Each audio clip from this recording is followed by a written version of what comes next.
Good evening to all of you. स्वागत है आप सभी का हमारे YouTube चैनल में। पिछली क्लासेस में हमने आपको हिंदी में कुछ महत्वपूर्ण टॉपिक बताए थे, जैसे कि हमने वर्णमाला बताया था, हमने अक्षर की परिभाषा बताई, हमने वर्ण की परिभाषा बताई, हमने शब्द की परिभाषा बताई, हमने वर्णों का भेद बताया।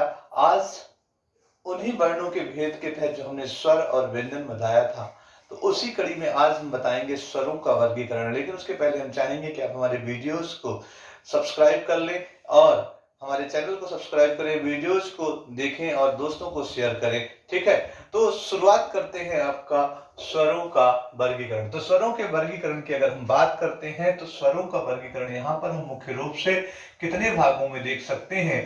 तो पहले तो आपको देखना पड़ेगा कि पंडित कामता प्रसाद गुरु के अनुसार, पहले किसके अनुसार? पंडित कामता प्रसाद गुरु के अनुसार स्वर कितने प्रकार के होते हैं। तो पहली चीज अपने को ध्यान रखना पड़ेगा कि पंडित कामता प्रसाद गुरु ने स्वरों को कितने भाग में डिवाइड किया था। दूसरा अपने को ध्यान रखना पड़ेगा उच्चारण के कालमान के अनुसार।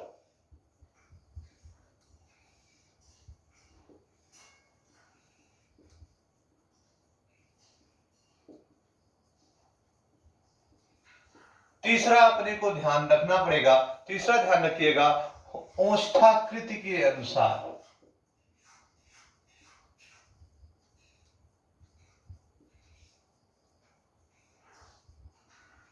क्या क्या देखा आप लोगों ने कि पहली चीज हमने देखा पंडित कामता प्रसाद गुरु के अनुसार, दूसरा हमने आपको दिखाया उच्चारण के कालमान के अनुसार और तीसरा हमने दिखाया ओष्ठाकृति के अनुसार। तो उसके बाद चौथा हमने देखेंगे कि उच्चारण में लगने वाले, उच्चारण में लगने वाले समय के आधार पर।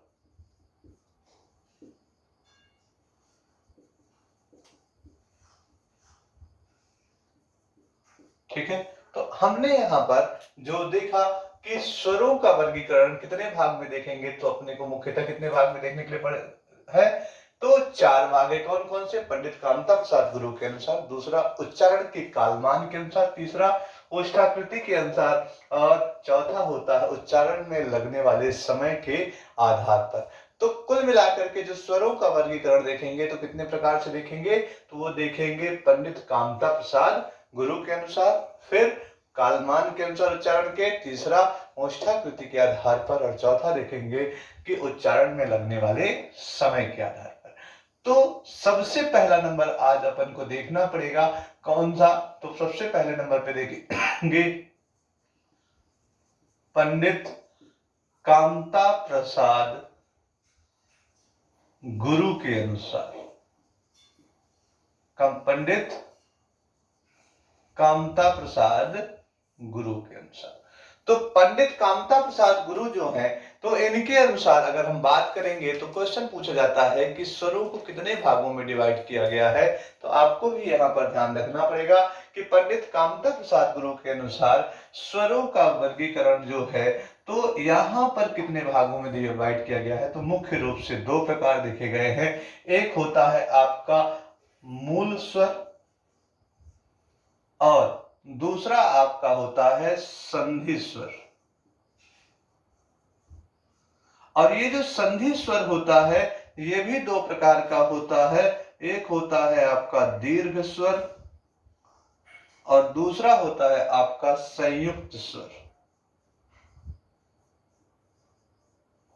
ठीक है, तो यहां पर कौन कौन से देखा हमने, मूल स्वर कौन कौन से होते हैं ये अपने को यहां पर देखना पड़ेगा। ठीक है, तो कौन कौन से मूल स्वर होते हैं, कौन कौन से आपके संधि स्वर में आएंगे और कौन कौन से आपके दीर्घ स्वर में आते हैं और कौन कौन से आपके संयुक्त स्वर में आते हैं।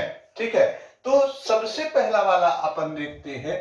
पहला अपने को ध्यान रखना है कि मूल स्वर क्या होता है।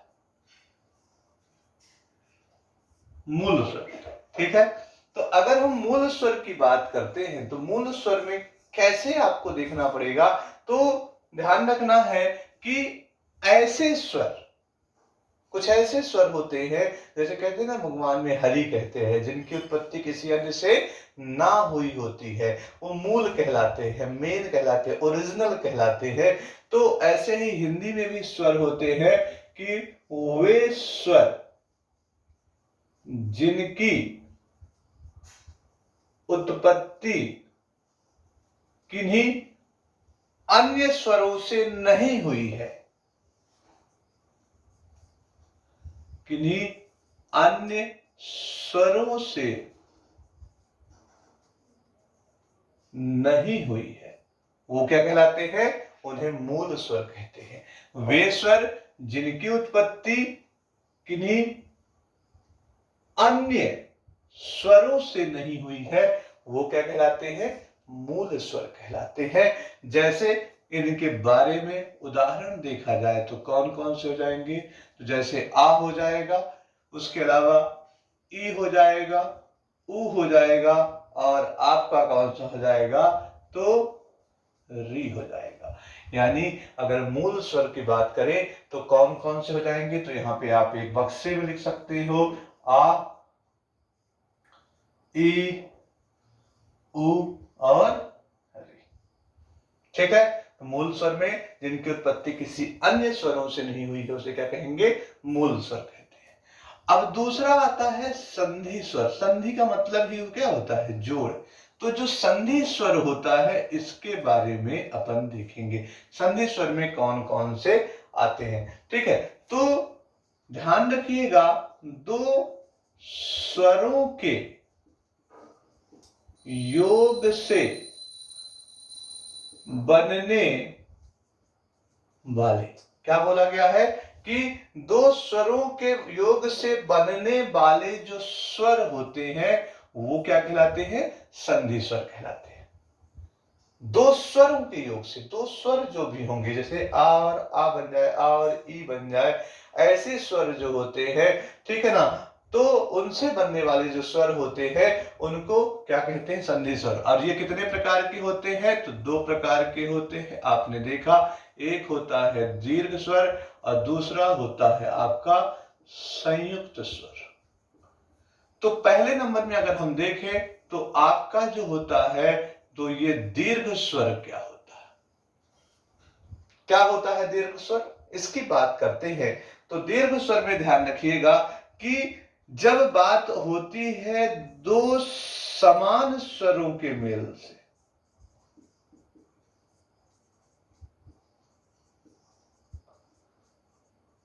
बनने वाले, क्वेश्चन क्या कहा गया कि दीर्घ स्वर क्या होता है? तो दो समान स्वरों के मेल से बनने वाले नए स्वर क्या कहलाते हैं? तो वो दीर्घ स्वर कहलाते हैं।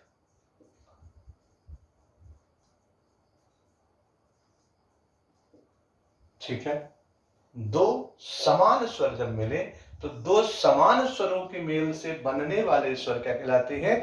दीर्घ स्वर कहलाते हैं। जैसे बात करूं तो बड़ा आ की बात करता हूं, तो बड़ा आ किससे में बन जाता है?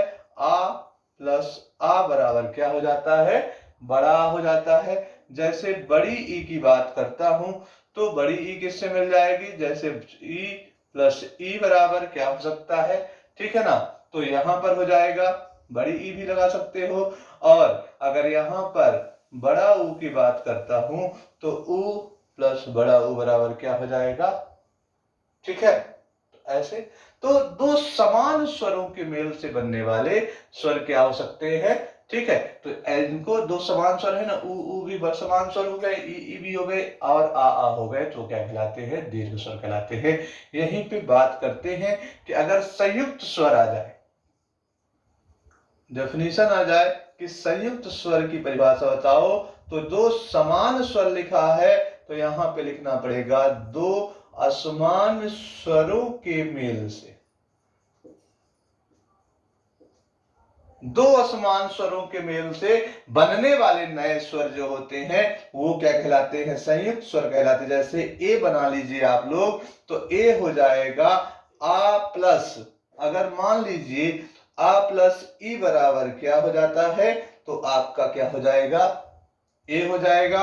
यहीं पे मान लीजिए ए आ जाए तो आ प्लस ए बराबर हो जाएगा ए, और अगर मान लीजिए ओ हो जाए तो आ प्लस ओ बराबर ओ हो जाएगा, और अगर मान लीजिए औ बनाना है तो आ प्लस ओ बराबर क्या हो जाएगा, ओ हो जाएगा। तो ये कुल मिलाकर के आपने देखा कि हमारे दीर्घ स्वर क्या होते हैं, हमारे संयुक्त स्वर क्या होते हैं। क्लियर हो कहानी। तो हमने देखा यहाँ पर कि स्वरों का वर्गीकरण, तो सबसे पहले हमने देखा पंडित कामता प्रसाद गुरु के अनुसार, तो यहाँ सबसे पहले पंडित कामता प्रसाद गुरु के अनुसार कितने प्रकार के स्वर होते हैं, 2 प्रकार के होते हैं, मूल स्वर और संधि स्वर। और मूल स्वर में कौन कौन से आ जाते हैं, वे स्वर जिनकी उत्पत्ति किसी अन्य स्वरों से ना हुई होगी, जैसे आ ई उ और री। वैसे ही 2 समान स्वरों से मिलकर के बनने वाले स्वर संधि स्वर कहलाते हैं। 2 प्रकार के होते हैं आपके, कौन कौन से, तो इस पे ध्यान रखिएगा। एक होता है दीर्घ स्वर, यानी 2 समान स्वर जब मिलकर के बने तो दीर्घ स्वर, और जो 2 असमान स्वर मिलकर के बने तो क्या कहलाएंगे, आपको संयुक्त स्वर कहलाते हैं। ठीक है ना।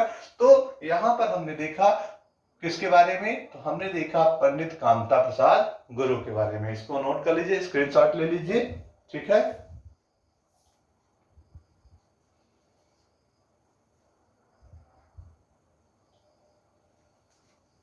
ठीक है।